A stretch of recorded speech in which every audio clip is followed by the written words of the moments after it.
Hello, everybody, and welcome to episode 26 of the VO Meter. Measuring your voiceover progress. And today is going to be a very special episode. We're going to spend the whole time bashing Terry Daniel. Woohoo! Take it, Terry. No, not really, but a little bit. We're excited to welcome our special guests, Trish Basanyi and Peter Bishop. Trish and we'll talk to them in just a minute. But first, we have our current events. Sean, what is happening with you? Well, I just got back from Hawaii, some personal stuff. My girlfriend is moving back to Washington after 2 years abroad, or actually 6 years abroad. Why? Why? You ask this every time, but I know. I cannot fathom leaving the islands. Oh yes, for the ever gray state. But I mean, she grew up in Washington. She's been in Hawaii for the last 6 years, finishing college and working over there. And she just wants to be closer to family and some guy, I don't know, and some guy.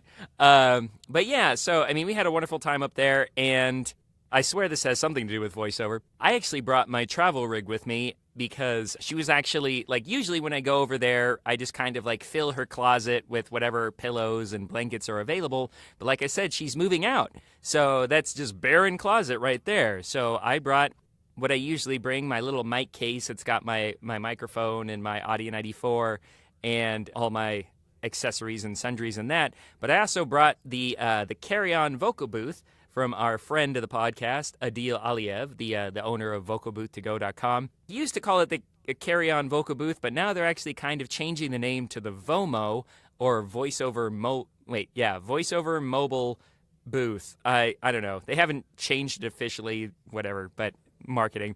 I think it's because, like, despite the name, you better check it. It's a gamble if you're going to have enough space to put that thing in there. But other than the size, I love it. I think it's still one of the best sounding portable acoustic solutions out there. Certainly one of the more affordable ones. And I definitely think you should check it out. Yeah, it has been modified a little bit. And I actually spoke to Jeff, as he's now going by, to see if we could possibly borrow one for our trip to Mavo. Because I think they're going to be a sponsor again. And they said yes. So when that comes around, I'm going to borrow one of the new models and review it on the fly while we're doing our interviews at Mavo 2018. So that should be fun. Very cool. Yeah. So like you said, it's they've had a few different iterations over the years.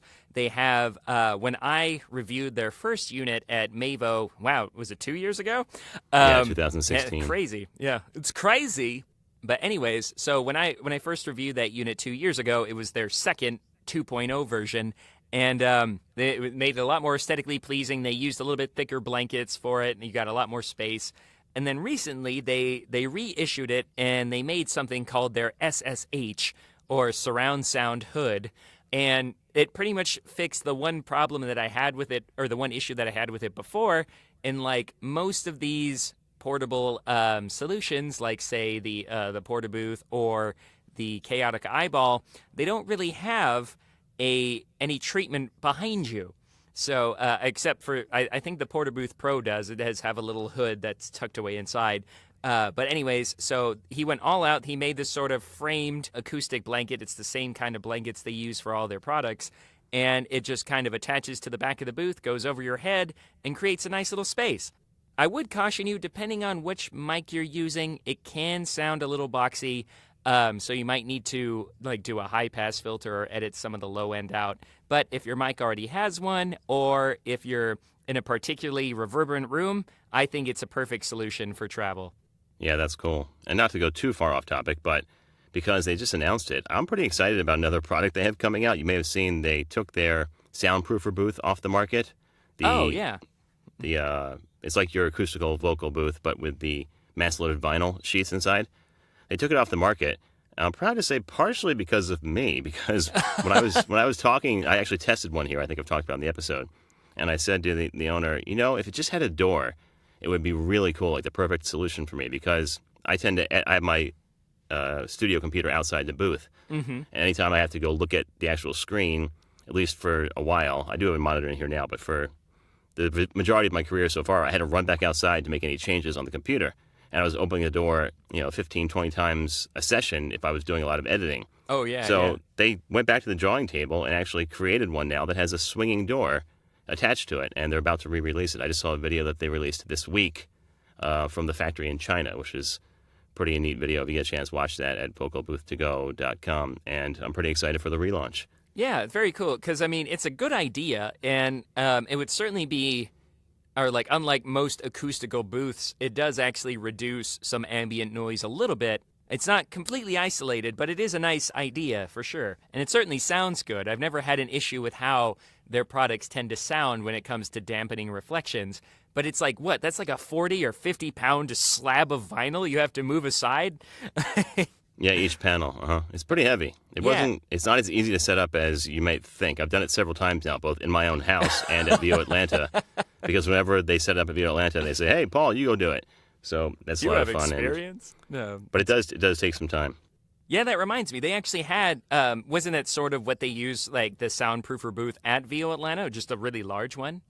Yeah, that's what we used. I say we because, as most of you know, I was on the technical team there. We used that as the booth where people were doing spots on the fly if they needed to get some work done while they were at the conference, and it worked out really well. Yeah, I was really impressed. I know, I believe George Whittam was kind of manning the audio engineering side for that, helping people make sure that it sounded good. But nobody complained, and it was pretty much booked throughout the weekend. It was pretty awesome. Current events other than that, just kind of doing my e-learning work. I actually tried my stint at just audio editing. My repeat client over at EnglishAnyone.com, he put out a new audiobook. So just like an hour-long thing. So it was funny. We had a bit of a back and forth, and this is why communication is very important, guys. Because he's like, "Yeah, I need some audiobook mastering." I was like, "Okay, I can recommend someone because I don't that's a little bit outside of my editing expertise." And then as we talked, he's like, "Actually, I just kind of need someone to edit out mistakes and more to proof editing and stuff like." It was like, "Well, why didn't you tell me? I can do that." And so, and so I did. And so I felt bad because we had spent a week trying to find someone for him, and then we found out that something I could do, and then we did it. Although, Paul, I don't know, I'm still at a kind of a 3-to-1 ratio, which isn't terrible, which means it takes 3 hours to edit 1 hour of audio. But, you audiobook narrators, man, just respect. If I ever pursue it professionally, because I do love the storytelling, I do love the narration aspect, but the editing just destroys my soul. So if you have any tips... I don't do it much anymore. I pretty much outsource everything for audiobooks. I still edit e-learning and narration pieces, anything under an hour for the most part. But anything that's over an hour, I will send to several editors I work with because it just saves me so much time. Absolutely. Case in point, if I can move on to one of my topics right now. I'm working on an audiobook that I picked up this week on one of the freelance sites at union rates. Woohoo! So, maybe I shouldn't have said that because now my editors will know how much I'm getting paid. But anyway, I'm getting the union rates on the narration and outsourcing the editing, which is about a sixth of that cost. And it's well worth my time to do that because I don't have to do any of the editing. I can work on more projects at once. So I'm doing this 3-hour book. And sending everything out to be edited. And I do it now even for royalty share books. If I have one that I think is going to do well, I will outsource that editing too because I just don't have the time. I'm so busy right now with so many projects that I don't have the time to work on editing. I'd rather just keep working on the things that will make me more money in the long run. Absolutely. And there are certainly things that you can do to speed up that process even more. I know Sean Pratt is a huge proponent of punch and roll recording. I know a lot of people are. And that kind of brings me to another topic, though. If you're interested in voiceover or if you're looking for, Paul's great at kind of having a multifaceted voiceover business. I know he casts a lot. And he's just a great networker. But if you have a facility with audio engineering and stuff like that, you can market yourself as a voiceover editor and kind of network with voice actors that you want to work closely with, and then practice editing their stuff. So that was another way to build your business in that area as you kind of work in building your own voiceover career. Yeah, one of my audiobook editors, I'll give him a shout out. His name is Christopher Rain. And that is actually a pseudonym because he's also an audiobook narrator himself. But he's doing a lot of editing of other people's work while he has some downtime. And I didn't even know that wasn't his name until the third book we worked on. Oh, wow. Where I said, wait a minute, who's this guy sending me an invoice? So, yeah, it's a great way, like you said, to make money. If it's something you already have the skill set to do, then use that. So, yeah, but make sure it's something you're good at before, because, You're dealing with someone else's livelihood here. So make sure that you have some facility with it and you can get those tracks out efficiently and in a timely manner. But yeah, it's just another option for expanding your business and being more than a sort of a one-stop shop. So as far as a couple of the other things I'm working on, I am working on that 3-hour book that just sort of slipped in this week, while I'm supposed to be doing 2 other 9 to 10-hour books. I just finished one for Find Away Voices. It was the second one in the series. It's called The Balkan Network, and it'll be coming out pretty soon. I haven't heard back from Find Away yet, but I don't think there's any issues. And about 2 weeks ago, the first book I did for Find Away, The Nimble Dodger, came out on Audible finally. It was out on a couple other of the other platforms like Scribd and Libro and Downpour, but it was released on Audible about 2 weeks ago, so go ahead and download that, please. I would appreciate that. And then there's a third book in that series from the same author that I'm supposed to work on any minute now, as soon as I can find some time. It's called The Credible Dagger, and they're all 3 books in a series about the same cast of characters in parts of World War II, and then the Gulf War. No, I'm sorry. What was the operation in the Balkans? I actually can't remember what it was called. The U.S. version of it. Oh, man, I can't remember. So obviously not Desert Storm. The ousting of but... Slobodan Milosevic, basically, is what we're looking at, that time period, and the breaking up of the former Yugoslavia. And then the last one is a prequel that takes place in World War II. So those are a lot of fun. Yeah, so it sounds like you're doing a lot of, would that be historical fiction or... Yes, exactly. I don't think they're real characters. Well, it's cool because, I mean, I know you've been hitting the pavement or the audiobook pavement for several years now, so it sounds like you're kind of honing in on the projects that really that resonate with you. Yeah, things that are sort of in my wheelhouse. It goes back to what we talked about so much, is finding your niche and finding what you're good at. And historical fiction seems to be a good fit for me, as well as some of the darker macabre and horror things I've done. So it's a good fit for my voice. Interesting. Yeah, you do have kind of a Vincent Price thing, if you want. Yeah. And then other than that, I have a couple of cautionary tales that I'd like to share with the audience about setting rates. And it fits in with the discussion that we have pretty much every couple of weeks about setting proper rates, knowing your worth, and making sure that you stick to your guns. So I had a company who hired me for a session. They told me it was a huge national company, and I said, great, this sounds fantastic. And they were going to pay me $500 for the session, just on web usage. And that is not a great rate, at least for a big company like this. I won't say the name because ultimately I did not get it. But what happened was this company, the production house, pitched it to me as a job. And they said, here's a session, we'll do it this day, and we'll pay you $500. And I said, okay, because it's this company, I'd love to have them on my resume, let's do it. So we did the session. They asked me for a retake, which should have been a red flag, and I said, okay, I'll do that too. And then a week went by where I did not hear back from them. So I finally heard back after following up, and they said, oh, sorry, we didn't get back to you. The client ended up not liking the take, so we went with another voice. We'll pay you $100 for your effort. And I said, no. You do not know, you don't understand how this works, apparently. You sold this to me as a job, not an audition, not a spec read. This was a job. So you'll be paying me in full for this. And at first they didn't respond back right away.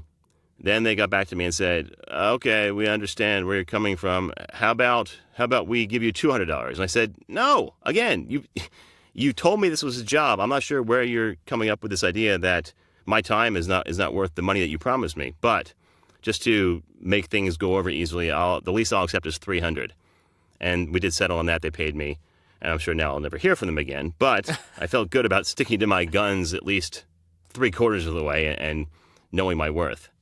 Absolutely. And yeah, I'm glad you're, I never called you a pushover or anything, but yeah, you do need to stick up for yourself. And sometimes and you have to educate clients and not be afraid to lose them if they don't agree to what you're offering. So I'm glad that for the most part, it ended up favorably in your position, but unfortunately, it's a real struggle these days to get to educate clients on what a proper rate is. And some people, unfortunately, there are different tiers of clients where some will never pay you anything more than $100. They're perfectly used to Fiverr rates. You know what I mean? And sometimes it's not just a small client. It may not just be a mom and pop shop. This particular case was a huge multinational children's toy company. And it's so frustrating to see that rate come back. Yep, yeah. And it's like, I mean, they're savvy. They're being sharks. They're trying to save money. And so that's why it's all or like that much more important to educate yourself on proper voice structures, or excuse me, on proper rate structures and stuff like that. And so do a bit of a shameless plug for GVAA right now, but many people have benefited from our free industry standard rate guide. So, I mean, you can go over to the Global Voice Academy website. You can check that out. It's free to use. However, if you need specific support or you'd like negotiation advice or assistance, we do offer that as part of our VO Pro membership program. So that's all I'm going to plug for that. But it's a great service, and you get a whole bunch of additional ongoing support and educational services that are just wonderful. Honestly, there's nothing like it in the education or the VO education market, I think. And I know it's hard. It's hard to have that structure and say this is it. I'm not going to go below this point. But it really comes down to coming from a position of strength. Whereas right now I have a lot of work, thankfully, and I was able to make that decision. But I know it's really hard when you're staring at a bill and there's no other money coming in. You think, yeah, I'll take that. But what's going to happen is it's going to set you up for a mindset in your own mind where you're just going to think that's all you're worth. And I'll give you a perfect example because I did it again almost last week. I had another client who came to me with a promise of 2,000 hours of an e-learning project and pitched me at a rate of $100. And I did the math in my head and said, that's a lot of money. I could do that. So I took it. And I sat down and did the first couple of the sessions, and then after the fact, after I had signed a work-for-hire agreement with them, said, this is insane. What am I doing? It was also because, again, I had a ton of other work coming in. And I said to myself, I can't finish this for this rate and do all the other things I'm supposed to be doing for other clients. So I actually took it to our mutual agent at TAG, Jimmy Cobble, who, by the way, is still recovering from a recent health spell. So, Jimmy, we wish you the best and hope you get well soon. Mm-hmm. And this was last week. Of course, all the bad luck in the world came at once. So I was talking to Jimmy about renegotiating, and he said, yeah, that's something that we can do for you. So they contacted the client and said, this is what it's worth. Actually went to the GVA rate guide and pulled that rate and said, I think it was $750 for the e-learning rate, and took it to the client. And the client said, maybe, but we did already agree to this rate, and we'd like to at least finish out this first set of modules. So Jimmy and I both said, yeah, that's fair, because we are kind of reneging on an agreement, at least that I made. So just to make sure, because you've tossed out a couple of different numbers, was that $100 versus $750 per finished hour? Yes, per finished hour. Okay. So a huge gap there. And again, I did not have the faith in myself to accept or to go for the proper rate, and I caved. But then came to my senses later. So anyway, we are going back to the client. We finished the first set of modules, which was total of 5 jobs that I did for that $100 rate. And now the client said, yes, we can renegotiate. Let's talk sometime next week. So thankfully, Jimmy is getting better and is going to be back at work soon. So next week, we're going to talk and try and get that done to renegotiate it at a proper rate. And I'm sure it still won't be the top of the guide, but at least we'll get something more fair that's more worth my time for doing the work. Absolutely. And you certainly strive for that, but sometimes you do need to make compromises, and the context is important. Some companies really can't budget more than what they're offering. But say if it's a project that you're particularly interested in, you might be willing to take a slight hit for that, but only you can make those choices. But one thing that I did want to kind of delve into a little bit more was this idea of not selling yourself short, especially when you're starting out. Because a lot of people were like, oh, I don't have experience. I'm willing to work for exposure bucks. Please don't do that ever. But there's this idea. They're like, oh, as I gain experience, I can raise my rates and stuff like that. And there is an element of truth to that. But you really need to start pricing yourself at standard rates because it's an uphill battle to try and raise your rates as you do gain more experience. And honestly, if you're getting clients, you've already proven that you're voicing at a competitive level, so charge competitively. So many people think oh, I don't have that many years of experience in the industry. It doesn't matter. It's talent-based, not experience-based. So charge yourself. And that conversation with older clients really sucks, too. I can tell you from my experience this week. Having that conversation with a client you've already told you'll do the work at a lower rate is not fun. It's a lot easier if you have an agent, but it's still not fun. Yep. And sometimes, and a lot of talent will tend to raise their rates annually, or just kind of like incrementally each year to kind of meet cost of living expenses and stuff like that. And sometimes you might lose clients that way. But again, start at an acceptable minimum, and then you can start building your rates as your experience goes up. So please don't go for Fiverr rates ever. That pretty much wraps up everything for current events, but that brings us to our questionable gear purchase. All right, so I'll start off. I don't have a purchase per se, but I have a, let's say, reconfiguration of previous gear, which I've been known to do a lot also. It could be like a retroactive questionable gear purchase. Yeah, something you loved. You're like, maybe I don't need it. And I'll be the first to admit that I've come full circle on this, i.e. I'm a freaking hypocrite. Several times over. But what I've been doing this week is using my 416 for everything, including audiobooks. The reason behind it is so stupid. I should have just done this a year ago. Or when I had a 415, I should have stayed with that. But regardless, now I have a 416, and it was my commercial and video game mic, and my SM7B was my narration mic because I could sit down. But what I was finding, I was hearing so much background, so much mouth noise and nasal sounds out of the SM7B, even though it's supposed to be not that sensitive, that when I was doing the audiobooks, I decided to just go to the 416 for everything. So that's what I'm using now. How closely were you working the SM7? I'm sorry? How closely were you working the SM7? Was that still from like 5 to 6 inches away? Probably a little less, more like 3 or 4. Not right on it like a radio DJ would, but pretty close to it, because you have to be pretty close to it to get a good sound out of it. And I do have a fat head plugged into it, but I was still getting... I thought you said fat head.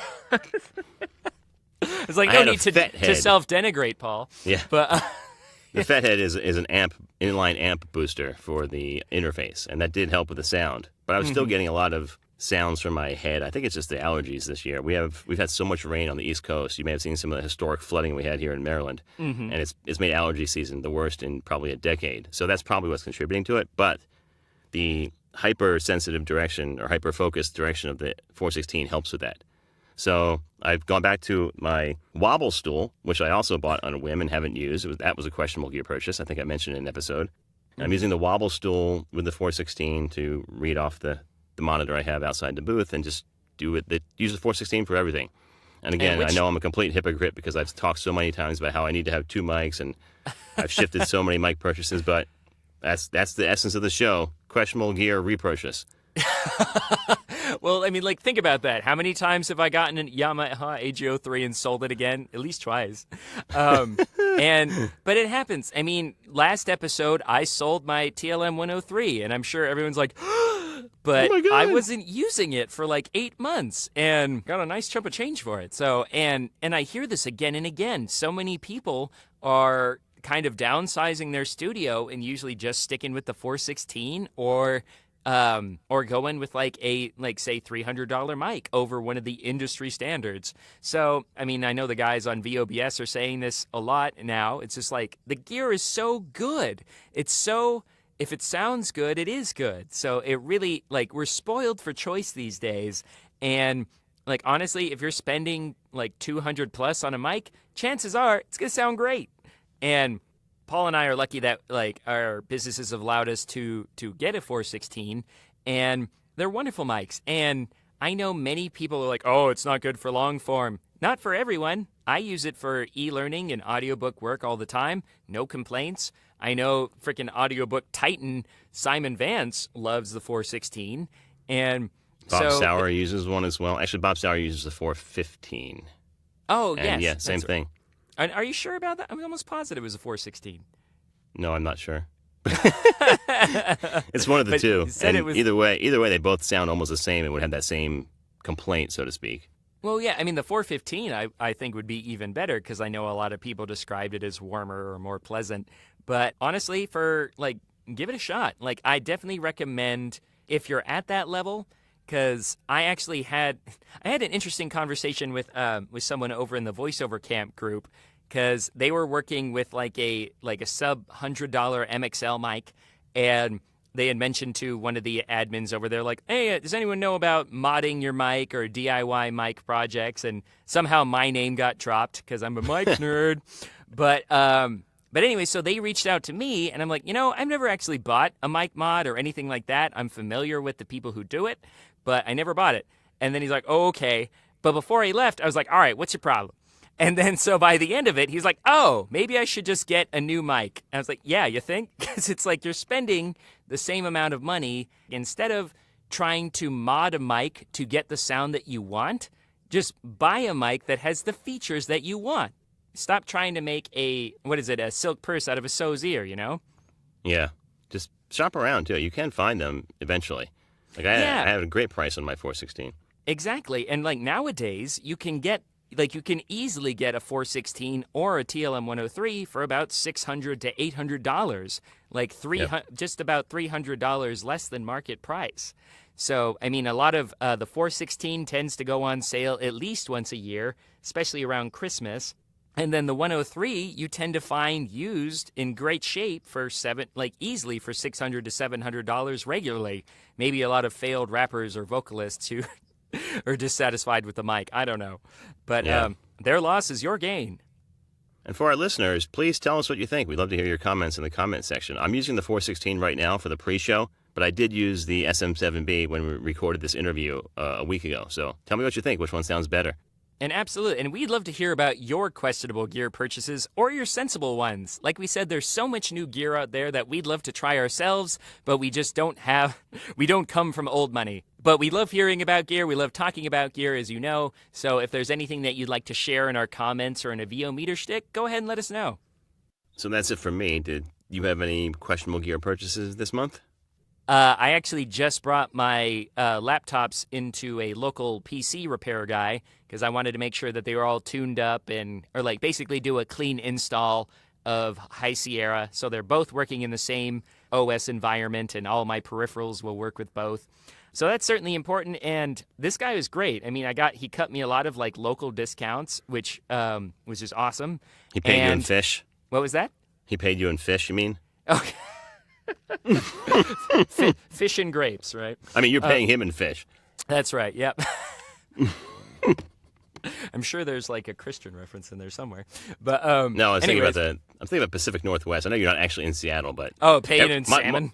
My enduring vision of Seattle is the fish market and people throwing fish across the counter. Fish. We catch them, you buy them. But anyway, only in Pike Place. But anyways, no, God, completely derailed me. But other than that, I'm just kind of looking for, I'm kind of future planning right now. I'm thinking of adding some additional treatment to the blanket booth. I'd like to pick up some Audi Mute panels because they're about the same price as the Vocal Booth To Go blankets, but they're a little bit more aesthetically pleasing. And since I do a lot of YouTube videos for myself and for GVAA, I thought it'd be nice to have something that was a little bit more pleasant to look at than white blankets and PVC behind me. Because professional perception is important. Mm-hmm. But speaking of gear right now, last thing we'll talk about. So I mentioned that my computers are at the shop right now. I'm actually using my phone to record the podcast. It's crazy. We're using the Twisted Wave app to actually record the audio. And meanwhile, we're simultaneously running Zoom, which is a video web conferencing app. And the audio is going into my 416 into the SBL Creon. So it's a powered interface, so it actually has an AC plug. And then it's iOS compatible. So I got a little camera connection kit adapter connected to a USB going into the phone, and everything is going through that. And it sounds awesome. So yeah, I was actually surprised that worked so well. I didn't think it would. I didn't think you'd be able to pull it off, honestly. Yeah. Great. Well, we did spend about 20 minutes trying to troubleshoot and figure out what would work. So everybody needs to see behind the curtain. I know, but anyways, no, it's fun to have those troubleshooting things. I don't know if I would recommend this for a directed session, but it's always nice to have those options available. And I know a friend of the podcast, Rob Marley. When he started recording voiceover, he had a really noisy computer, so he actually set his studio up around a little netbook, like a tablet, in his closet. So he would record to the tablet because it's silent. and then he would just offload it to a computer and then edit there. I did the same thing actually when I first started. Yeah, it's a I great used solution. a little Dell hybrid PC, a tablet clamshell removable keyboard type of thing.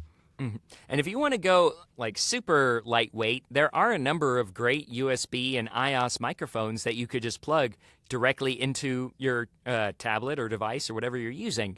I know Apogee or a lot of people are really happy with the upgraded Apogee mic or the Mic Plus.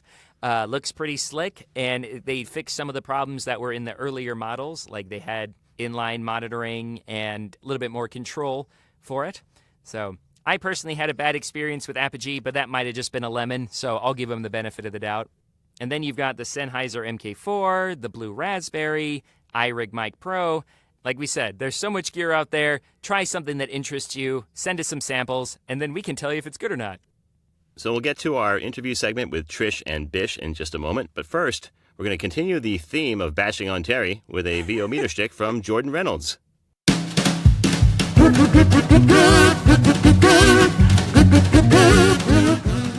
Hey everybody, it's time for the VO Meter Schtick. What did he say? It's time for the VO Meter... Oh, never mind.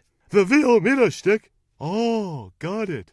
Yo, Jordan Reynolds here. I was asked to record something super interesting for the VO Meter podcast. But first of all, I just needed to also jab at Terry. Apparently he couldn't make this interview with Trish and Bish because, well, he's too busy, training for his next marathon and probably rejecting all of our posts in the VoiceOver Pros Facebook group. Let's face it, he's a jerk. No, really, he's a busy man, and we're all busy, and I know I've definitely prevented plenty of VoiceOver Cafe episodes from being scheduled or recorded or completed. So we're all guilty, all right? I love you, Terry. I had to really think for a while. I'm like, what interesting story. I don't have any stories where it's like, Jordan, that take was great, but this time, could you actually just, remove your left sock and tie it around your throat like it's a necklace? All right, rolling, take 3. That would be a cool story, but that was a lie. There is a site, which I'm sure a lot of you are aware of, called freesound.org. And on here, I spent a lot of time, not only because I was getting into audio and voiceover at the same time, back in the day, which is around 2009, 2010, almost 10 years ago. Holy crap, I'm getting old. So, but there's a lot of people on there who have requests for sound effects, and there's plenty that require voice. So I spent a lot of time on here because it was the only place I could practice without having to buy a membership anywhere, and I would fulfill requests, is what it's called. So I'm going to share a few of my samples of me fulfilling people's requests. These are pretty much one-liners that people would ask for a few takes for, and I would do a lot of takes. So here's a good little sampling of some DJ drops and random lines of dialogue in games. Enjoy for a moment, and I'll chime back in. Team LTA. Team LTA. Team LTA. Wow. First of all, you hear the mouth clicks in there? Oh my God, I'm so sorry. But hey, you got to learn somewhere, right? And every time I'd upload one of these free voiceover requests on Freesound, there was this one guy, and he was the mouth click police. No joke. He took his job very seriously. And my audio was decent compared to most people, but I was really new with audio. He would always download my voiceover samples that weren't even related to his project and then clean up the audio, like fix plosives and especially mouth clicks. and he'd always be like, reposted, previous voiceover clip was full of mouth clicks and was purely unacceptable. All right, moving on to the second best performance of my life. Here we go. Your arcade radio. Your arcade radio. Your arcade radio. Oh, good thing I gave him that super robotic one there at the end. That was probably really useful for them when they wanted a supernatural read. Your arcade. All right, and one more. 157 Lounge. 157 Lounge. 157 Lounge. Oh, yeah. This is how I talk. I'm so sexy.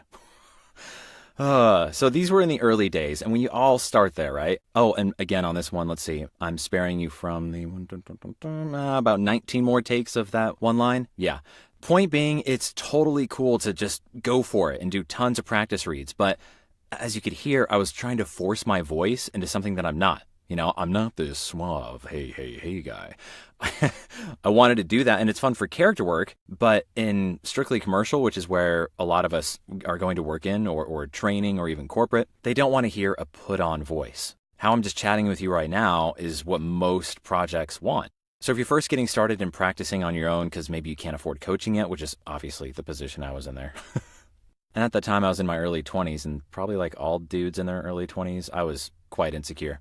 And had to make up for it by talking like this. So moral of the story, just be you. That's what most people want. We all have something interesting about us that makes us us, and we got to figure out how to bring that to the microphone. I have to work on it every day, trust me. I have to try not to sound too polished. But when you get comfortable in your own skin and with your own natural voice, man, people are going to hear that in your auditions and want to work with you. All right, summer's here. I'm getting sweaty and gnarly in the booth, so I should probably check out before you guys can start smelling me through this MP3. Just keeping it real. Thank you, Paul and Sean, for doing this awesome podcast, and it's an honor. Seriously. Peace.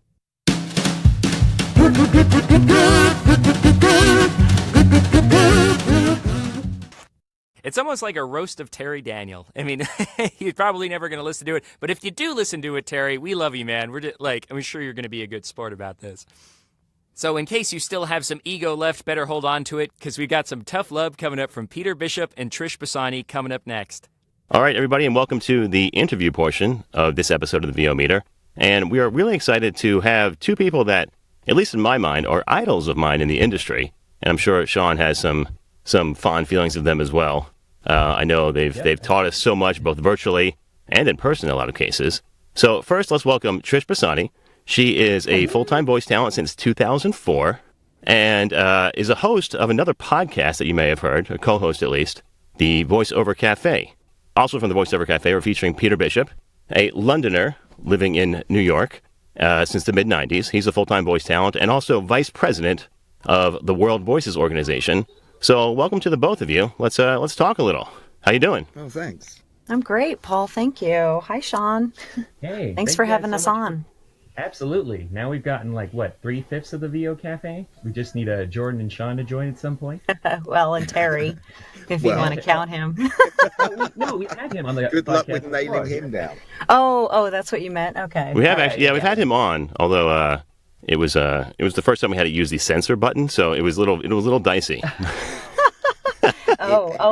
Me and Bish will work that one out too. It has to be stated that the rest of us were a little miffed that he came on your podcast, but trying to pin him down to do his own podcast is a little more difficult. Yeah, we haven't done a show in a year. It's been a year, almost exactly. It was last May, the last time we actually did a show. And so there was this, joke going around that because we host the Voice-Over Cafe Mixer, that we're the sponsors on it, that we do more parties than we do shows a year. It was kind of ridiculous. I don't see this as a criticism. What's the problem? Yeah. So the standard joke, we used it for a while. Well, we say it's a joke, but it's actually the truth. Terry spends most of his time in rehab. and getting him out is difficult sometimes. Oh, this is going exactly as I hoped it would, so I'm glad. I was talking to another colleague, and they said, you should introduce Terry. And I said, I think they'll talk enough about Terry without me having to do it.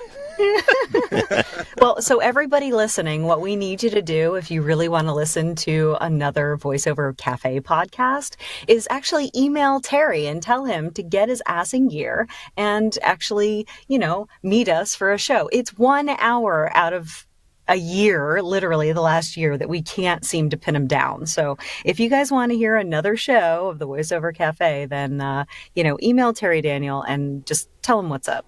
In all seriousness, you guys were the inspiration for this show, at least for me. When I was talking about doing a podcast. Seriously, really, don't blame us.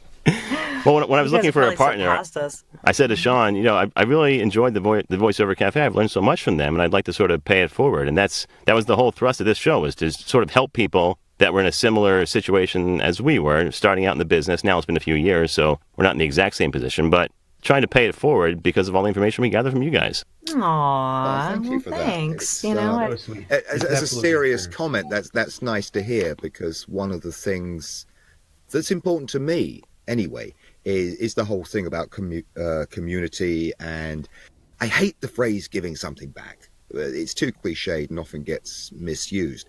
But seriously, the reason we do the cafe when we do it is because we just enjoy doing it. And if people get something out of it, that's great. I mean, I think we'd still do it even if we had like 5 listeners.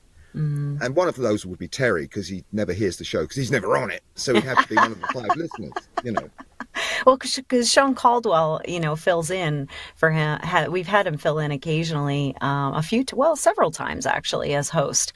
Because I'm the terrible host. I cannot keep things in line. Sean is good about keeping things moving, and Terry's really good at that too. So that's why I kind of hesitate taking the show over, and just because Terry occasionally does say, "Well, guys, just do the show without me," because I can't today.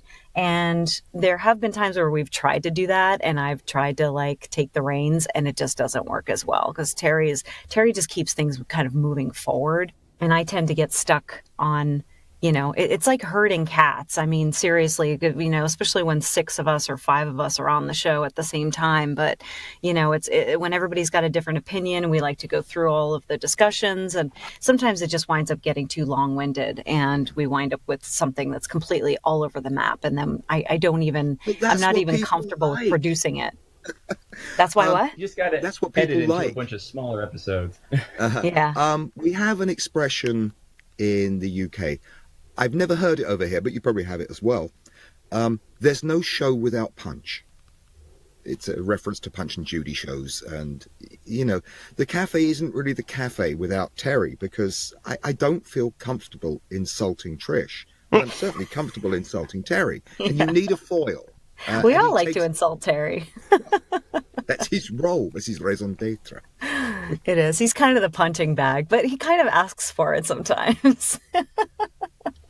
Well, enough about him. Yeah, As much as I wanted to make this the Bash Terry hour, I did have some actual topics to talk about. So the way I want to do this was sort of a roundtable discussion about general topics about the voiceover businesses in general, and then some current events things that we may want to talk and discuss. So first of all, since our audience, a lot of them still are newbies. I hate that word, and I promised I wouldn't use it after episode 1, but I slip every now and then. So anyway, a lot of our audience is newbies, and they're looking for information about how to get started, what equipment they need.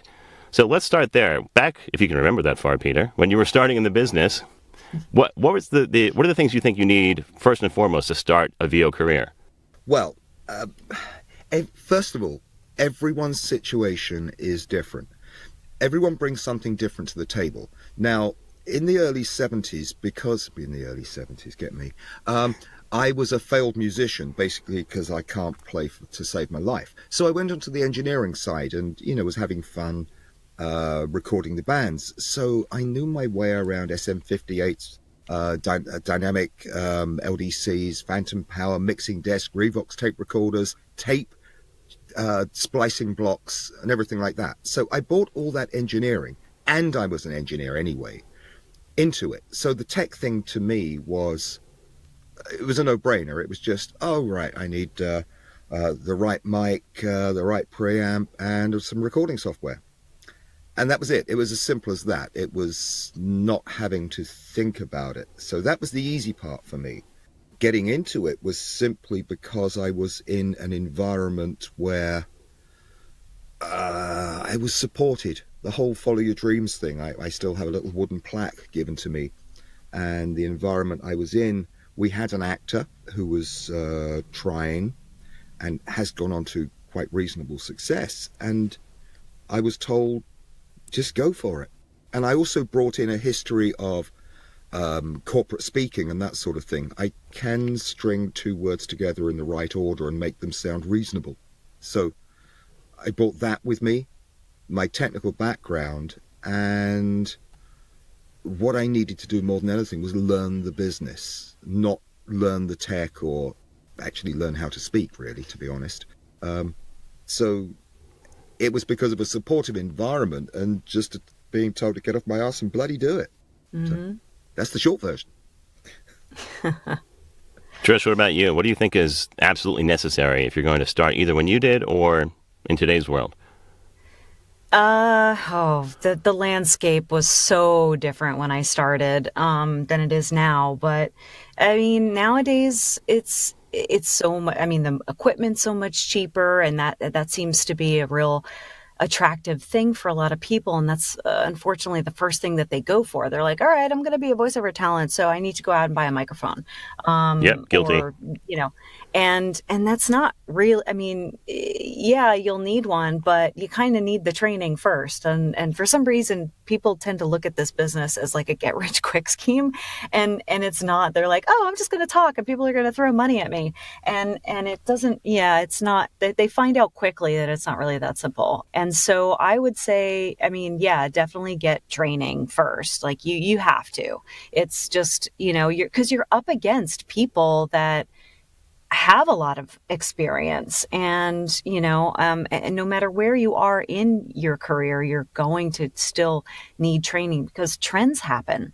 When I remember when 9/11 happened, and I wasn't full time yet, but I was doing voiceovers, and I was actually that was right before I got my very first commercial demo produced, and I was working with a coach. I worked with her for a whole year before I decided that I was ready for my demo.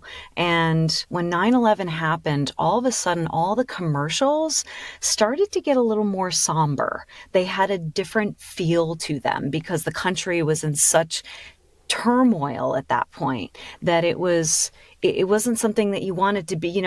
There wasn't a lot of commercials and whatnot that was really happy and joyful because of the feel of the general feel of the country at that point. So couldn't have fun anymore, right?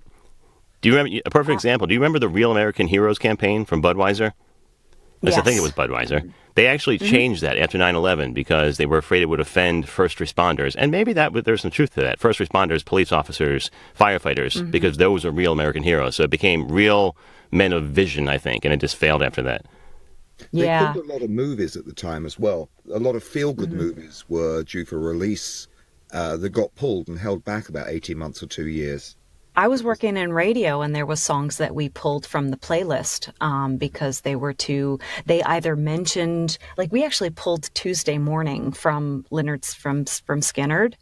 I think it was Skinnerd, Tuesday Morning, because 9/11 happened on Tuesday morning. So it was like we actually pulled it from the playlist because it might stir up feelings, so we were, yeah. So anyway, going back to my original point was that trends change in the business, and sometimes fairly rapidly. And so, and sometimes it's a voice type, and sometimes it's a feel, it's an energy. Just styles in the business change, and that's why you always need to keep up on it. And so that's why you need a coach, no matter where you are in your career, to kind of keep on that, keep on those trends and stay relevant. So, that's my biggest advice is don't go out and buy equipment right away. Make sure you get the training, do a ton of research on the business. Yeah. Just be a sponge for information and listen to the people that give you advice that know what they're talking about. Don't listen to the people in your family that are probably not in the business. Talk to somebody that's in it, listen to them, and try to really take heed and advice on what you need to do. Oh, thank you both so much for that. That was amazing. I want to cycle back to something Trish said there. And it's also to one of my earlier points. It's what do you bring to the table? Being a niche talent, a Brit in New York, basically, I've done a few bits and pieces, yes, but I can't usually get arrested for commercial work where you have to be current and trendy and on top of your game and have a killer demo that's no more than 30 seconds old. You've got to be that current.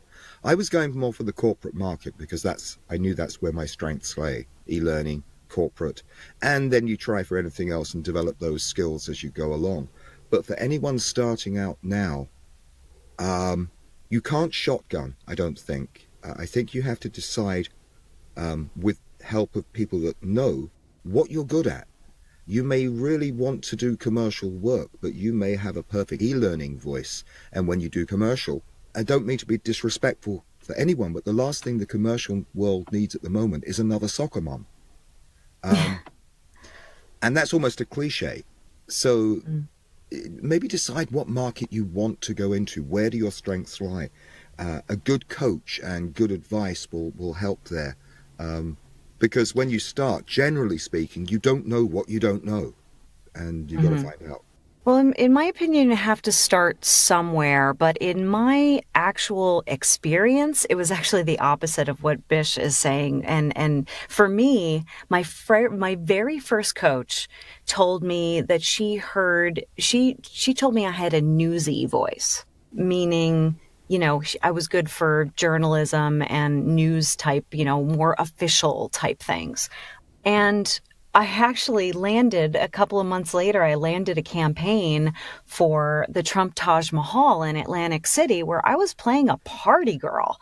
And so it was literally they heard something on my demo that they really liked and it was fun and bubbly. And that's what they hired me for. And honestly, I get hired for the snarky stuff, but because that's where my natural voice is, but I'm able to fake the kind of fun, bubbly. It's not faking, Trish. It's called acting. Right. Acting. But it's not my natural personality. I'm kind of a little more, you're fun and bubbly all the time. Sarcastic.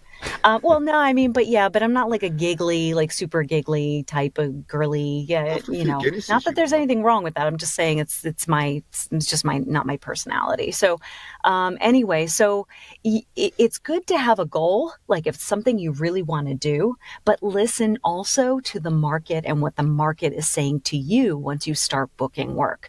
Because if I had listened to my first coach, I probably wouldn't have even gotten the opportunity to work with the Trump Taj Mahal. So it was something that, and they were a great account. They were with me for 10 years. Do they pay you? Until. No political. So yeah, they were a 10-year account, and until literally they closed their doors when they, went out of business or whatever a couple of years ago. I was still doing stuff for them. So, so listen to them. I mean, be open to other things. You may really want to do audiobooks or medical learning, medical e-learning, whatever, but listen to the market and listen to what people are responding to. One thing you left out there, Trish, was that you did have a little bit of radio experience. So a lot of people, when they first get in front of a mic, are afraid of it. But if you've done radio, you learn that the mic is just a tool. A lot of people use the mic when they first start. They're talking to the mic, and that's wrong. Right. You talk to everyone on the other side of the mic. But too many people. I mean, addressing the mic is one thing. You've got to have it in the right place, but it has to be transparent. And radio. I mean, it's a totally different mindset. Being a DJ, there's a ton of radio DJs that are now trying to get into voiceover because they have that voice. But unfortunately, that's not all it takes these days to be a voice talent. So they're learning, and it was a big deal for me. I remember I wasn't in radio for that long when I started pursuing voiceover, but one of the first things I ever said to my second coach, who wound up being my commercial coach, who did my demo later, I said something about, I'm a DJ. And she pointed to me, she looked at me, she's like, never repeat that to anyone in the business. And your head in shame. Yes. And because I was like, my ego was up there. I was like, yeah, I'm on the radio and, I make, like whatever. And so there is an ego to it, but it's your natural, there's a ton of DJs that, they talk differently into the mic. The projection is different. They don't know how, I mean, if you hear the radio ads that from each station that the DJs are producing with their own voices, they all sound the same. They don't read copy any differently from a radio ad, from a sandwich shop to a car dealership. It's going to be this. Yeah, it's going to sound exactly the same. They don't know how to translate copy. Yeah, exactly. The nuances are not there. They don't know how to be conversational. Right. One of the buzzwords nowadays. Yeah. And that's what's the hardest transition, is like you have to get out of your own head to do VO. And a lot of DJs think that they're doing it because they have this great voice, where it's not like that anymore. It used to be, but there's so many people with great voices that don't know how to read copy.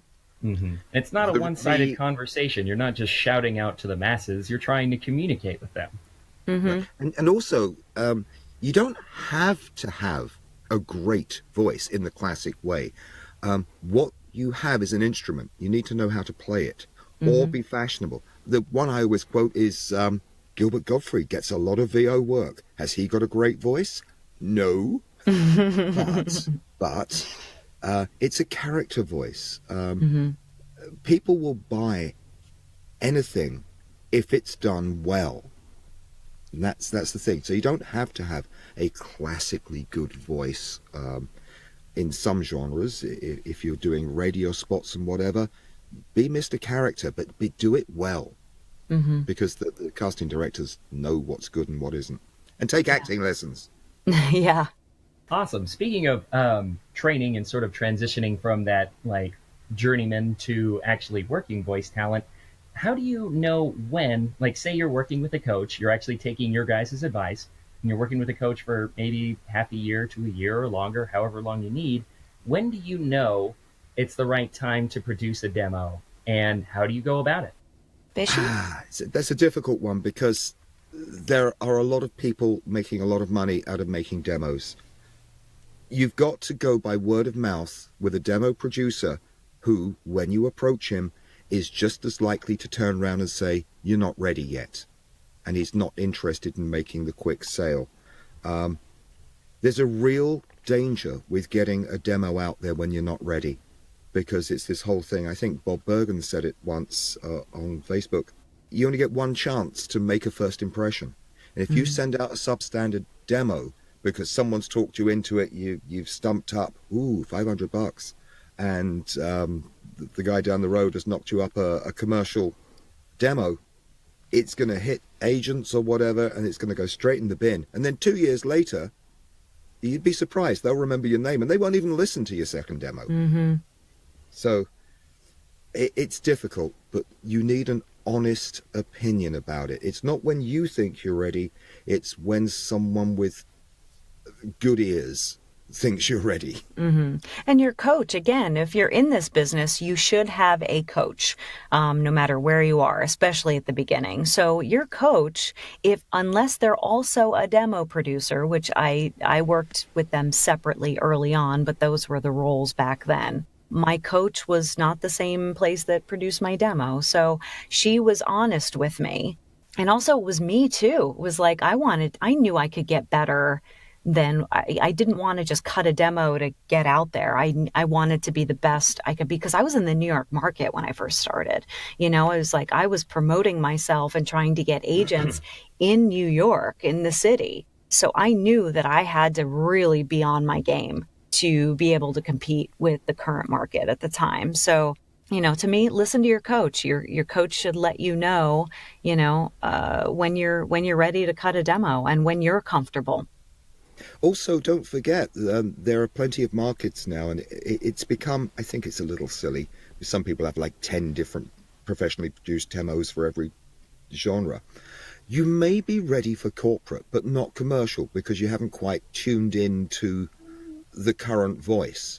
But if you can put together a good e-learning or corporate demo, that may come at a different time than your commercial demo, or the other way around. You don't have to saturate the market with 3 or 4 different demos.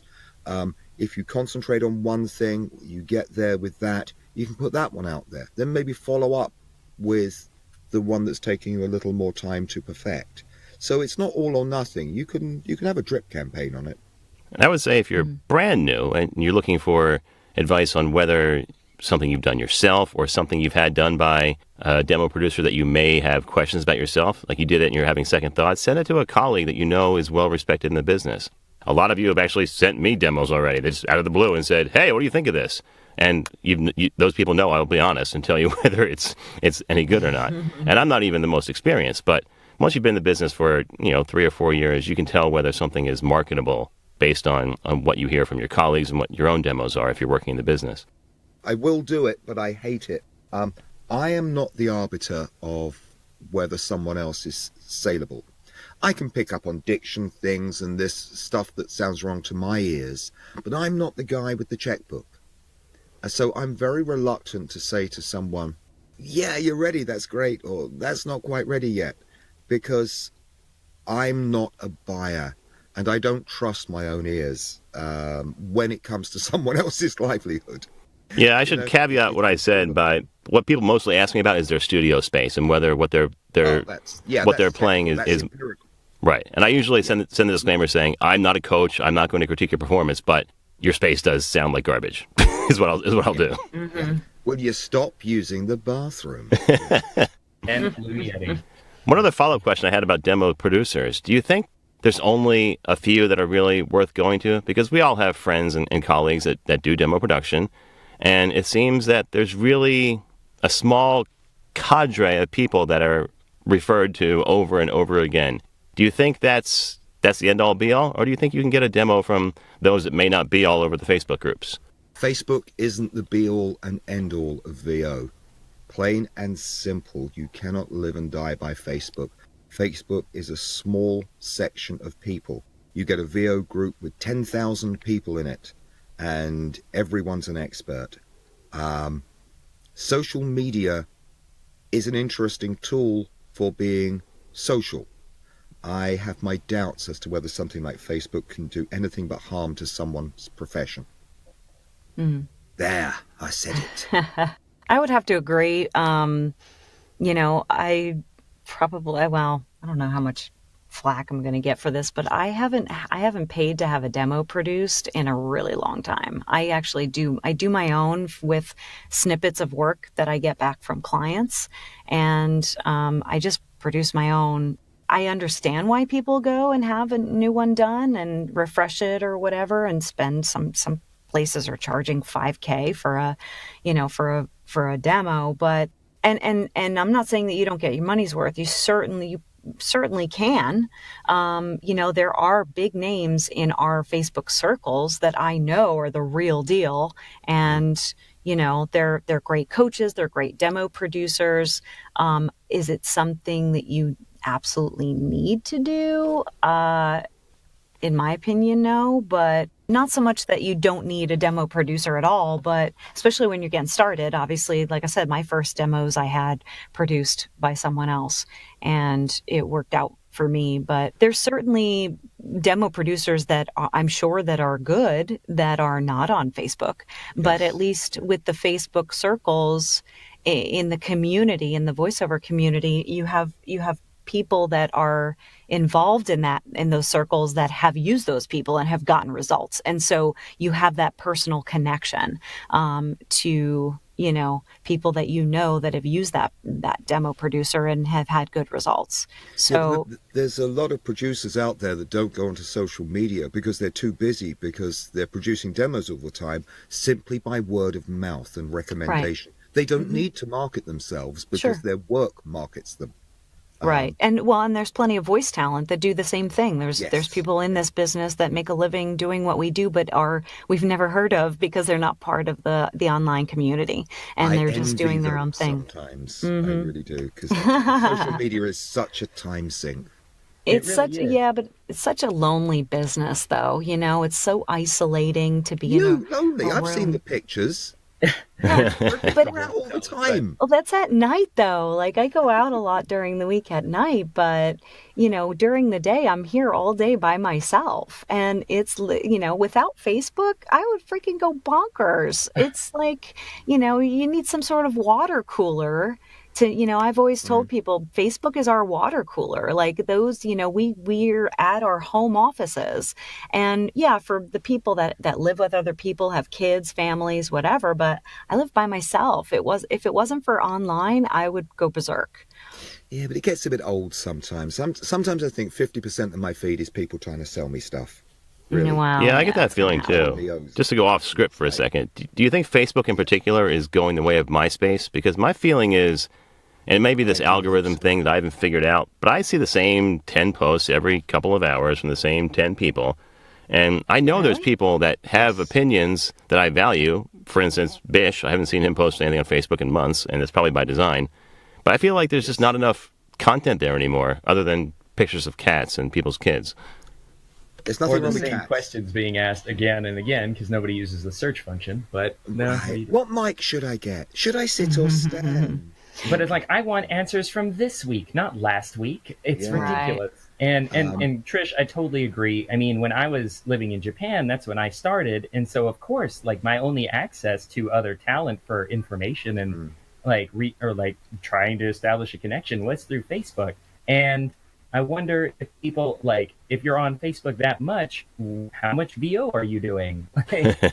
But what I love about what Trish and Bish have been talking about, aside from just blowing open so many misconceptions about the business, is that again and again, you don't take anything at face value. You're presented with a resource, but you still do additional research and you really delve deeper into that and then make your own choice. And I love that. It's like so many people are looking for the shortcut, the right answer, and there's not one. It's really dependent on the research you do and finding something that works out for your situation.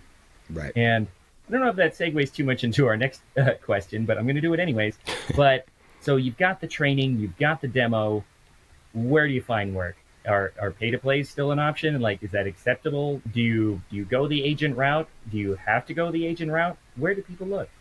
Trish, do you want to go? I'll rattle on forever on this one, so I'll let you go. Sure. The pay-to-plays minus V.com to me are still certainly relevant. Bodalgo, and you have Voice 123, and there's honestly, when it comes to, I'm not going to tell other people where to find work. If you can't find work, you're going to have a really hard time in this business. It's everywhere, but you have to learn where to look. And, honestly, sometimes it's just as simple as plugging in, voiceovers into Google. It's like just, do a search. There are plenty of ad agencies and production companies that hire talent directly, getting on rosters. That's how I built my business, was cold calling, basically, ad agencies and production companies to ask if they accepted voiceover demos, because there still are a good amount of them out there that have their own in-house talent rosters, and most of the time, the beauty of that is that they hire you multiple times, they keep you on a regular list, and they submit your regular generic demo to clients. When a client comes to them and says, we want this kind of voice for our campaign, and they present your demo, and they'll just email you and go, hey, client chose you. There's no auditioning. Right. It's fantastic. It's like, there's no auditioning for the script. They like your voice. They want to use you, and that's it. How, when can you have it done and how much?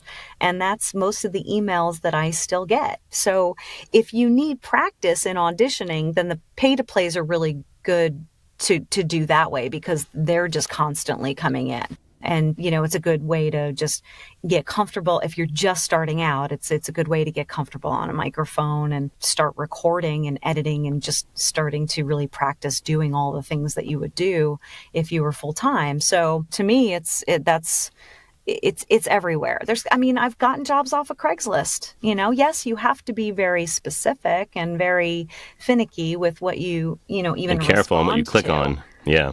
Sure, but I've gotten five-figure jobs from Craigslist ads and Twitter, and so it's like, or not so much five-figure jobs, five-figure clients. I did get one five-figure job on Twitter a while back, and it was great. It's nice. Most of the stuff that you're going to do is going to be a couple $100, $500, $1,000 here and there. But yeah, honestly, it's just as simple as a Google search. Do a search for voices, or voice talents, and see what comes up and see who's listing. And then you email that website. If it's a list of voiceover talent, then you email them and ask if they're open to receiving new demos, and see if they will add you to their list.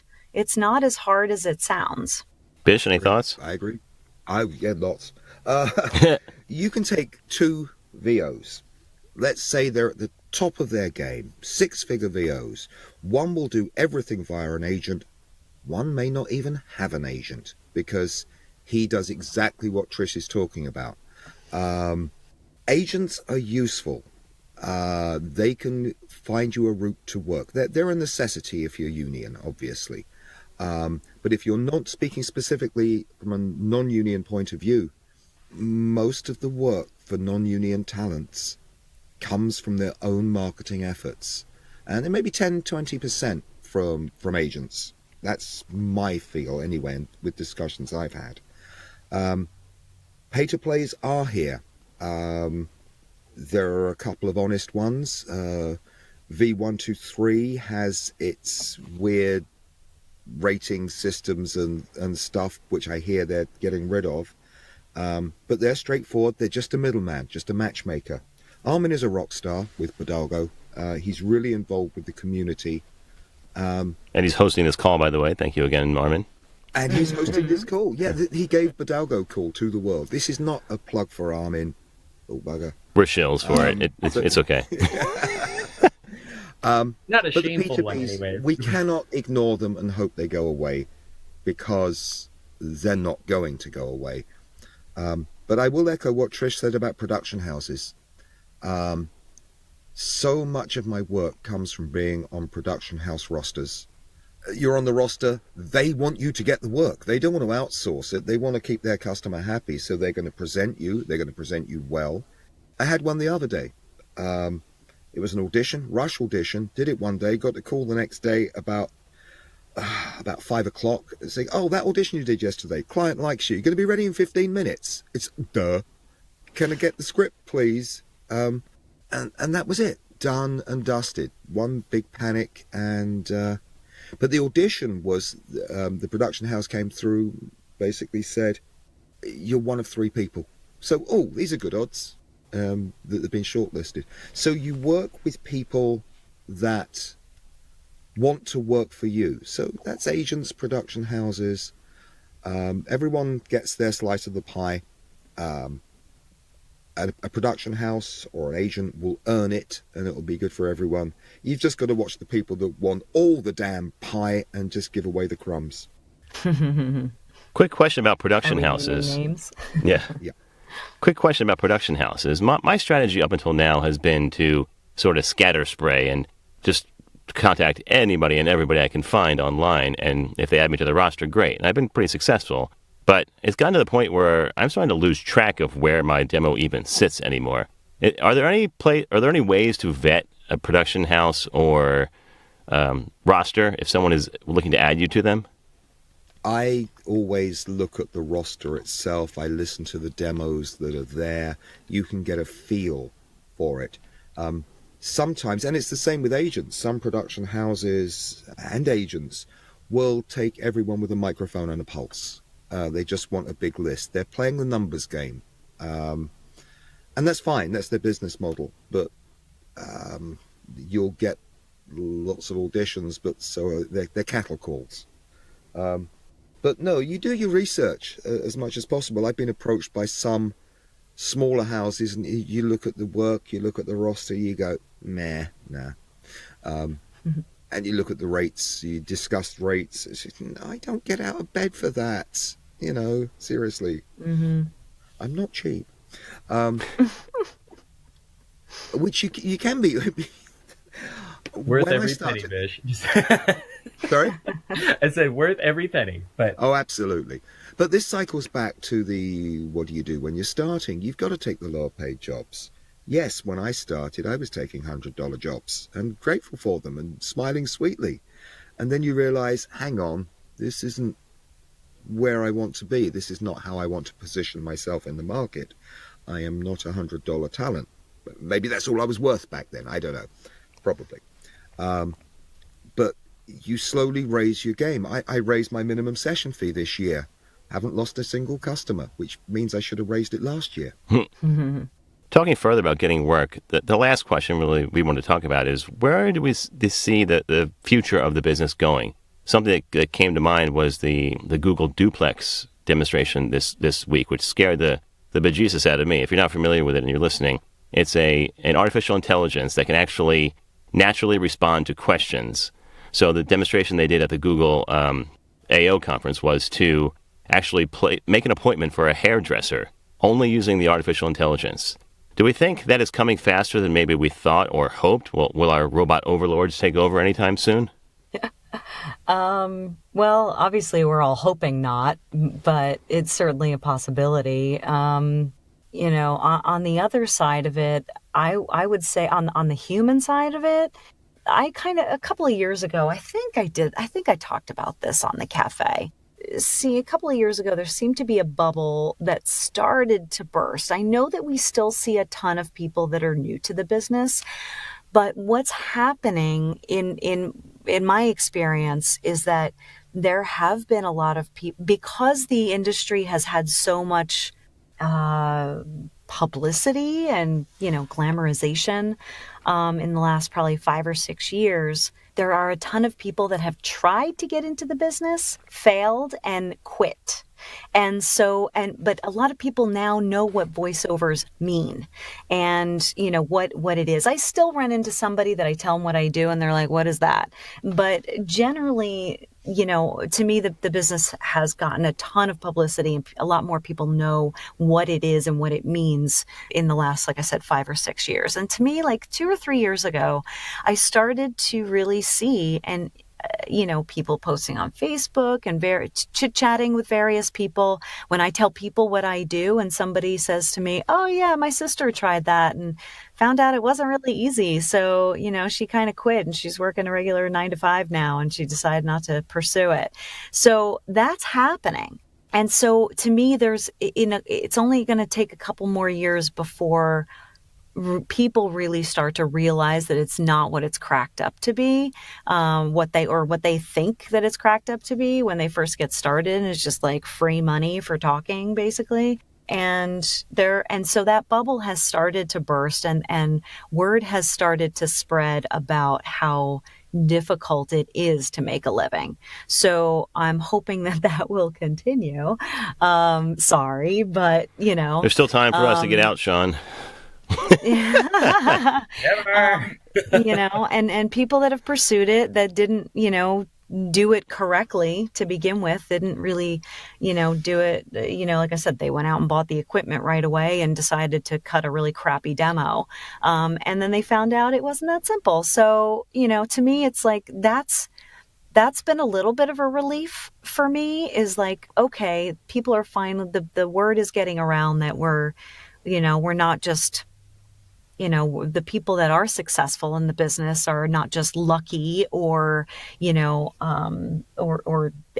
we certainly don't have lazy lives, so, but on the robotic side, with the software that's coming out, I really doubt that it's going to get to the point where we're completely replaced. Anytime, if that ever happens, it's not going to be anytime soon. Yeah, a lot of what you say there makes total sense. Just to riff on one small thing there, I actually was asked a couple of years ago what I did for a living. I told them reluctantly, and they rolled their eyes. And I was like, no, really, I do. I pay my mortgage, put food on the table, and everything. It's like, because they'd come across a couple of people that were these, buy a mic and get a bad demo and call themselves a VO because it's show business. So I found I was defending myself. Okay, specific to this question, I'm going to be very self-serving here because I'm at least 1 or 2 years older than Trish. It's not going to affect me, and that's a very selfish attitude. I don't see it coming along before I decide to retire. Yes, it's going to work on IVR. It's going to work on very basic instructional videos. I think, to be honest, it's not going to take work because I think it creates its own market. It's the same with cheap VOs. To me, they come in the same bag as cheap VO. I don't see cheap VO threatening me because cheap VOs are being bought by people that wouldn't buy me anyway. Their choice is cheap VO or no VO. Yeah, it's the Walmart versus Tiffany. Well, syndrome. Actually, what I've got is I scribbled some notes earlier. I see many people buy their cookies from the dollar store. Their choice is the dollar store cookies or no cookies. I'm selling premium cookies. They were never going to be my customer, you know. Mm-hmm. So, yes, it's there, and the demonstrations are impressive. But you still have to buy the software. yeah, So, yeah. you know, that's the thing. And software isn't cheap either at that level, you know, so they're, you know, and maybe eventually will be. But again, when it comes to all the nuances of the human voice and, you know, I think that time wise, it's going to be cheaper and faster for them to ultimately stay with real voices.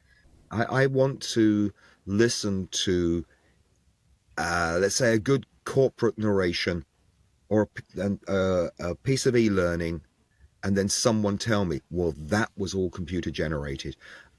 Auto response, something that's a straightforward explainer video that's been fine-tuned. I really, 10 years at least before it has any impact on the business, and even then I'm not sure it will be the part of the business that most of us work in. I have a feeling it'll be price driven. I think I said this on a different podcast episode that if it's cheap, that's one thing. People may say, you know, I'm going to pay for quality. If it's free and Google starts rolling it into the Android operating system, that scares me a bit. Yeah, but I don't know. I think people will become. It's a novelty at the moment. I still think there's a bit of uncanny valley in there. It's good, but it's a little freaky because it's not quite good enough, and people will become attuned to that. I mean, I know it when the phone rings. I know when it's a robot voice. Even one of these really good ones I've heard recently, and you can have fun with them. I think people will get attuned to it, and it will actually end up being a bad reflection on the person that bought it. You know, that's I don't know. I haven't thought that one through fully. Yeah, it's sort of like when you get a customer service rep that you know is outsourced, and they don't have any idea what the product is, and they're just reading from a script. You know that's a cheaply done or I service my center. Bank and I end up speaking to someone in Mumbai because they're cheap bastards and won't keep a call center in where you are. And it's like, and they say their name's Roger, and your name's not Roger. Please just tell me your real name. Yeah. I understand you would like to know my real name. How can I help you today, Mr. Bishop? But that cheapens the brand. And I think people do realize that there is a downside to cheapening your brand, which takes a hell of a recovery. It's like having a demo out there. You send a bad demo out there to 20 production houses. Recalling it is difficult. I mean, to actually get that off the streets because it's out there in a digital media and it's there. So calling it back's difficult, you know. Well, I said I was going to end on this question, but I don't want to end on such a downer. So let's just go around the room and tell me something cool you're working on this week. Oh, Trish, you go. What have I been doing that's cool? I can start if you like. Sure. All right, Yeah, so go ahead. yesterday I actually, took some of your advice, Trish, because I've heard you tell that story before. I was searching on Craigslist and found a job for my son. You probably, or maybe you guys haven't heard, but our listeners have heard that I've been doing some work with my kids in VO, and I found a documentary film for my 6-year-old. It's about the, kind of depressing. I said it was going to be depressing, but it's about the glaciers melting and how we need to save them by stopping global warming. So that was pretty cool that he's going to be doing a voice job right here in the studio next Tuesday with a live session. That'll be hilarious. He's going to have the headphones on that I'm wearing. I'm going to be outside with the dual set of headphones on and listening to the director. Cool. Fun. That's cool. So I don't know how jealous we that stop Paul's done it. global warming, to be honest, but Yeah. that's another discussion for another day. Or perhaps not. I'm sorry, Yeah, Sean. way to- Go. Well, I was just saying, way to end on an up note there, Paul. But I was saying I'm jealous that your son has gotten a documentary before I have, but my dream stolen by a 14-year-old. Or, 6. or 11-year-old. Like, 6-year-old? Oh, my God. Well, I mean, he's going places, man. Nurture that. I had the standard thing because I took some extended time when I went to London for the One Voice conference, which was great, by the way. So I was piled up on right up until the day I left, and I got back on last Tuesday. And I haven't stopped since, but it's all been business to business, corporate, nothing fancy. That last minute piece I did on Wednesday was for a famous shoe brand. I actually did sign an NDA on that one. And I'm going to be the internet voice of a famous chocolate bar. Mm-hmm. Ooh, cool. So I do get those little ones like that, but most of it, it's... I've forgotten the amount of times in the past 3 months I've used the word defenestration in a medical instructional video. I mean, it's glamorous, I know, but has to be done. Yeah, I mean, I hate to say it, but I'm kind of, I'm the same way that Bish just said. Like, I do, I don't know, probably 5 to 8 projects a day, so I don't really think about anything. Like, there's nothing that really comes to mind from this past week that I really that stands out. It's like I do a lot of different things, but there's not one in particular that was like particularly exciting. I guess a couple of weeks ago I did I'm in the Lego store in Rome, or is it Milan? It might be in Milan. The Lego store there, I'm on some of the announcements in the actual Lego store, like, the in-store kind of product advertisements and stuff. In English or Italian? So, in English. Oh, cool. Maybe you spoke Italian. I didn't know. No, nope, in English. Not everyone in New Jersey does, just most of them. Their names all end in a vowel, but they don't necessarily speak the language. I got you. Right. The most exciting thing I've done this week, really, is send off a bunch of invoices, which is always exciting. That's very exciting. Almost as exciting as getting the checks in the mail. Mm-hmm. Because it's a business. Let's not forget it's a business. And we're not all unicorns and snowflakes. It's about paying the damn mortgage. That's true. Well, that's true. I mean, you get a lot of people who are like, come on, guys, why won't you support me for this fan dub that I did? And it's just like, well, what are your goals? Is this a hobby, or are you trying to sustain a living from it? So honestly, guys, I can't thank you enough for joining us today, because it's just so beneficial for our audience to see these, or to hear these living examples of people who are continuing to work in the day-to-day of voiceover. And it doesn't take as much as some people think. Like, I mean, you guys work hard. You research, you have common sense, and it has worked out for you. And I just love that we come to this theme of just examining the resources that are available and deciding what's best for you, like not taking everything as gospel and really carving your own path. So thank you guys so much for joining us today. Thanks, Sean. I appreciate you guys having us on. It was a lot of fun. Yeah, absolutely. Yeah, thanks. It was great. Sorry, I witter on a bit sometimes. I did want to say, why don't you tell us where people can hire you if they want to? Oh, you can't afford me. Well, la-di-da. La-di-da. PeterBishopVO.com. All my contact details are there. And yes, I mean, it's all marketing. So if your client needs a Brit, and if your client needs a snarky smartass, or a party girl, as we found out earlier, I'm at voiceoversbytrish.com.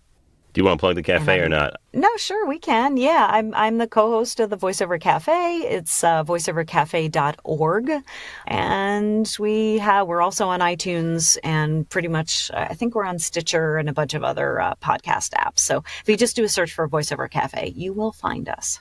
And listed in the Necronomicon and the Book of the Dead.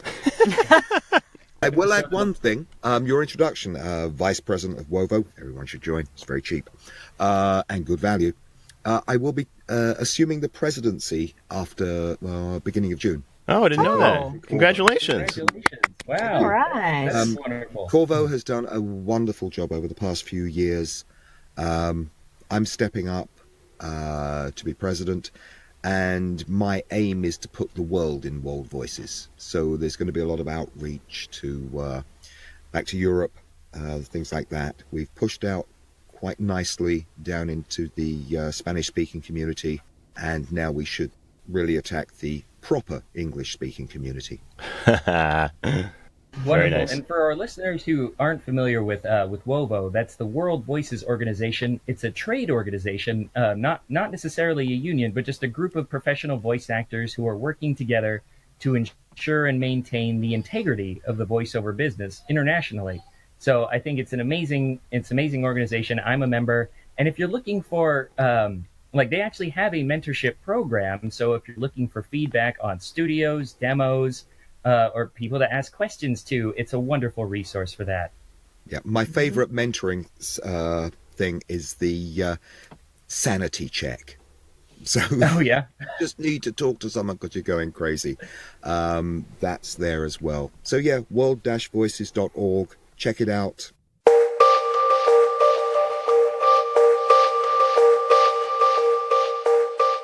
So thanks again to Trish and Bish. That was so much fun. I didn't really want it to be a huge roast of Terry.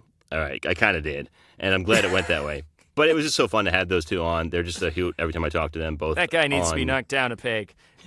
But every time I talk to them both online or in person.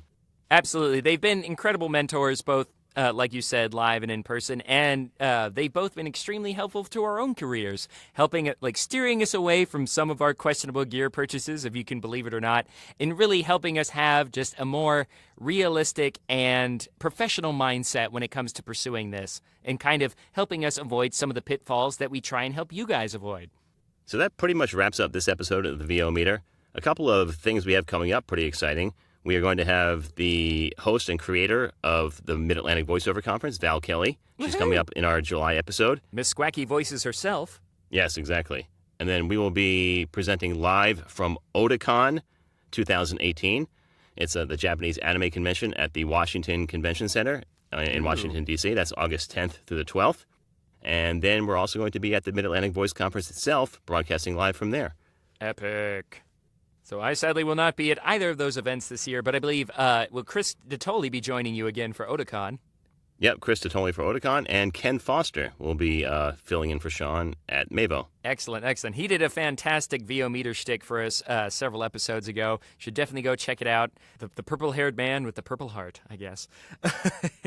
So thank you guys so much for listening to this episode. We hope you enjoy it, and catch us next time on the VO Meter. Measuring your voiceover progress. Goodbye, everybody.